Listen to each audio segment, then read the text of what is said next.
Hi, my name is Tom Gozy.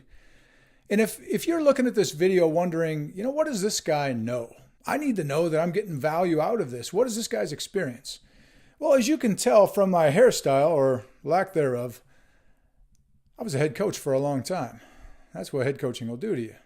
I suppose the only good thing about losing your hair is that you inherently look a little bit more like The Rock, Dwayne Johnson.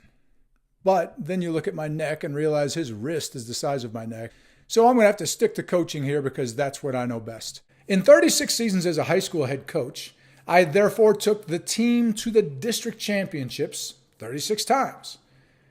Our team came back as the team champions 20 times. We won districts more than half of the time.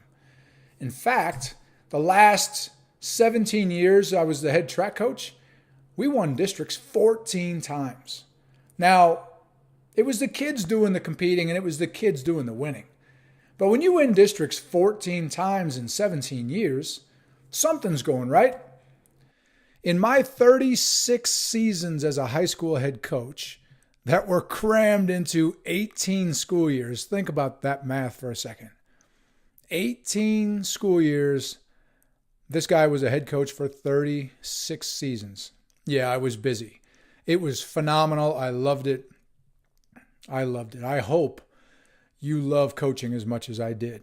I'm no longer coaching. I have a lot of interests. I turned 50 recently and I realized we only get so many sunrises, so let's get on to the other things I kept putting off. But I realized on my way out of coaching that I had accumulated so much like knowledge, experience, tips, verbal cues, all of these things, that it was a shame to just walk away and leave that behind. When I was a young coach, at any point in my career, I would have loved to have come upon the exit strategy of a coach and take all of his tips and tricks with me. One thing I want to give you today, completely free nugget that I wish I had done, and I mean this so sincerely. I was a head coach for about 10 years, 8 or 10 years before I really got into the nitty-gritty of coaching and attained the certifications and started to be pretty inventive, I suppose. Staying within the guidelines of science and the art and science of coaching, but I really, really challenged myself to find creative ways to make my teams as good as they could be. So let's talk about one thing you can do. As a coach of any sport, or if you're a performance coach and your name and reputation rest upon your ability to make athletes better, this is a perfect fit. If you're a young club coach or club coach of young kids of any sport necessarily, this tidbit today, completely free, will be very helpful to you. My last 10 years of coaching, I found we developed a program that was so comprehensive and it included the sport. So there was training for the specifics of track and field, cross country, wrestling, even football. All of those things could be included within this, but before practice and after practice, we included other elements of training that would guarantee the athletes would optimize their athletic ability. As you know, not everybody can be a great athlete, but everybody can be a better athlete. Just like not everybody can be fast, but everybody can get faster. But there's a lot more to this than just having kids line up and run sprints. Here was the big aha moment I had, and I imagine if you've really pondered coaching, you've run into something like this yourself. I was thinking about my track and field team, for example, and I knew who my fastest kid was. I knew who my best distance runner was, my most explosive jumper, strongest. I knew those things. They're each great. Those kids were each great in their own niche within track and field. But among them, who was the best overall athlete? Now, the sport of track and field is unique because it has an event called the decathlon, and it's kind of a way of judging an all-around athlete. The problem with that is it takes crazy amounts of time to train athletes in those events, and we didn't have time to do that. So what I did was this. We always had done this at the start of the season, something called predictive testing. And what that means is you are going to put athletes through what we did was 4 events, a speed test, 2 different jumping tests. One was vertical, one was broad jump, and then we did a strength test. And we would use those initially to find out what the athlete was best at, what area of athleticism they had best, so we knew what events to put them in track and field. So we'd been doing that for 15 years. I actually even inherited a lot of statistics from the previous coach who had been testing these things. But then I realized, what if I find a way to score those testing results? So let's say this athlete is my best high jumper, but another one is the fastest kid, and a third kid is the best in the endurance field.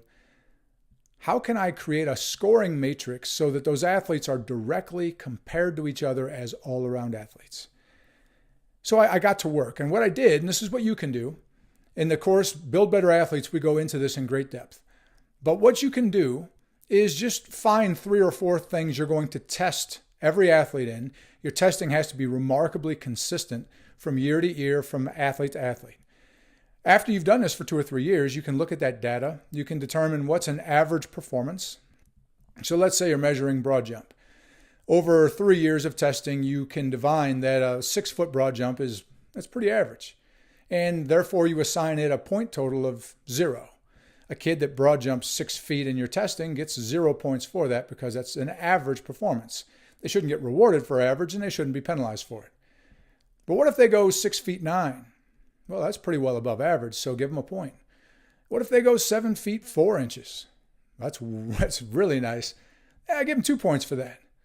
What if they go 8 feet? Give them 3 points. That's how our scale worked. We went above average, 3 points to the good, and 3 points to the bad. So after the athlete did all 4 of our events, a flying 40-yard dash, which meant they were at full speed before we started timing them, or at least they had the opportunity to be. We told them to be. They were foolish not to be. Then we would do a vertical jump with a one step off 2 feet vertical jump, the standing broad jump, and we would do a chin-up test. Now, there's a million different ways you can do this, and what events I did are irrelevant compared to what you might want to do. But after a kid would do all 4 of those testing events, we would look at their results compared to that point system I just described. And an athlete might get 2 points in the vertical jump, 3 points in the broad jump, maybe only 1 point in the speed test, and 2 points in the strength test. And you just add that up, and they would have a score. And I think in that case, my math is that of a chimpanzee, but I think in that case, they would have a +8. So a 12, if you have 4 events, and the max score on each is +3, a 12 in our system was a perfect score. So that's what I did to try and find a way to really find out who's my best overall athlete. But then it occurred to me, and this is the beauty of coaching. Sometimes you just have that eureka moment. It occurred to me.